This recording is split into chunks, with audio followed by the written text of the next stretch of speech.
It sits at the edge of the ocean on the south end of Vancouver Island, and the world has beaten a path through the year-round garden to its inviting front door. Everyone knows about Sooke Harbour House, and thousands have found their way along the winding road from Victoria to soak up its warmth and the generosity of Sinclair Philip, its genial host. Surely there is not a magazine of significance anywhere that has not featured a Harbour House spread, a critic who has not gone gaga over what Sink and his house have to offer, an award that has yet to be won. And what a lineup of great chefs who has worked the grills at the Philip Kitchen. Melissa Craig, Andrea Carlson, Bill Jones, James Watts, Scott Kidd, David McMillan, David Forrestall, Gordon Cowan. Some might say that Sooke Harbour House is a bit remote for mainlanders, but its identity remains forever high. The awards keep coming, and sooner rather than later we all find our way to the charm and the supreme tastes of this island hideaway. To our esteemed list of active operators, we welcome Sinclair Philip of Sooke Harbour House to the BC Restaurant Hall of Fame.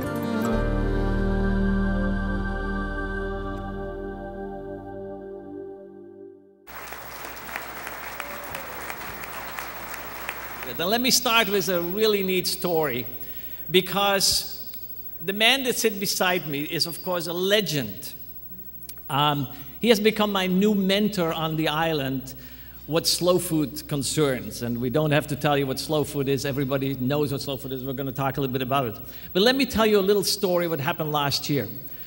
Our island, because I live now on the island, our island got hit by a massive storm.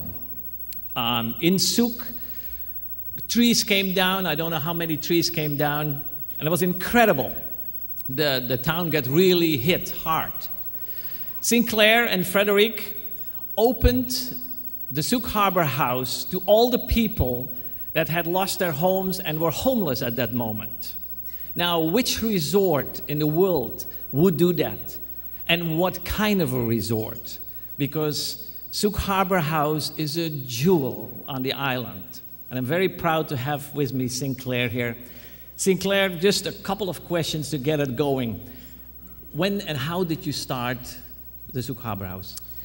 We started Sooke Harbour House in 1979, and really what we wanted to do at Sooke Harbour House at that time was to represent what is the best of Canada. When we traveled abroad, if we went to Japan, we wanted to understand Japanese food, Japanese architecture, Japanese art. Same thing in France, Italy, and other places. So we set out naturally to try and bring forward what is the best about British Columbia and Canada in terms of food, artwork, furniture, decor. Because I remember a couple of months ago, we had this conversation when the book came out. Is it called The 100-Mile Diet? Well, tell me about the 100-meter diet. I'm not sure that we've really gotten to the point where we serve the 100-meter diet, but since 1979, we have really been focusing primarily on first of all, Harry McWaters could tell you the wines of British Columbia, but also very much on the foods of southern Vancouver Island, which is really one of the richest places in the world for mushrooms, for winter vegetables, for rabbit, for meat, for all kinds of seafood. You really couldn't find a better supply. But it's also when you're very modest, because you know when you spend time at the Sooke Harbour House, the chef takes you to the gardens and you can get everything.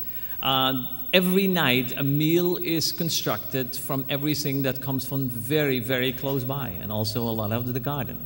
And whatever floats up on the beach.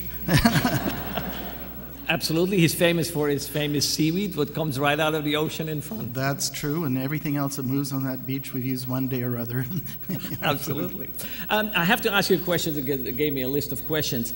Tell me some about the celebrities that came at the Sooke Harbour House. My God, everybody you can think of has been there. Mikhail Baryshnikov, who invited us to go and stay with him in Florida, and we were very happy to do that. Sharon Stone.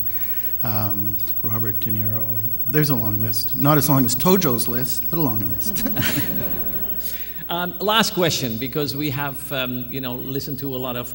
Tell us a little bit about slow food, because I have to tell you, I moved 2.5 years ago. I moved to Vancouver Island. First one to phone me was Sinclair and said, I heard you come to the island. We need a new president or a convivium leader, what they call. I said, give me at least a year.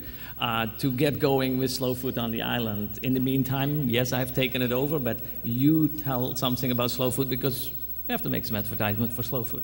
I was the founding president in Canada for Slow Food, and I am still the Canadian representative at the International Board.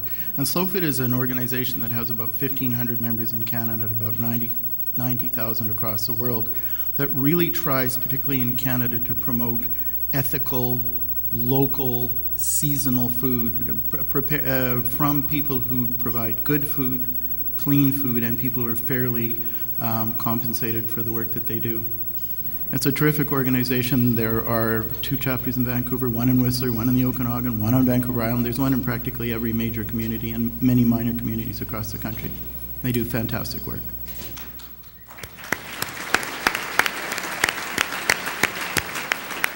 And to all the chefs, I think Roy Butters told it the best, to all the chefs, promote your local area. I heard the Premier talking about tonight, our government can do a lot more on promoting local farmers, local people in our local industry. Sinclair, it's an honor to see you going in the Hall of Fame. I know your family is going through a very tough time at this moment, and I wish you absolutely all the best, and all the prayers are with me. Thank you very much. It's nice to be an ancestor.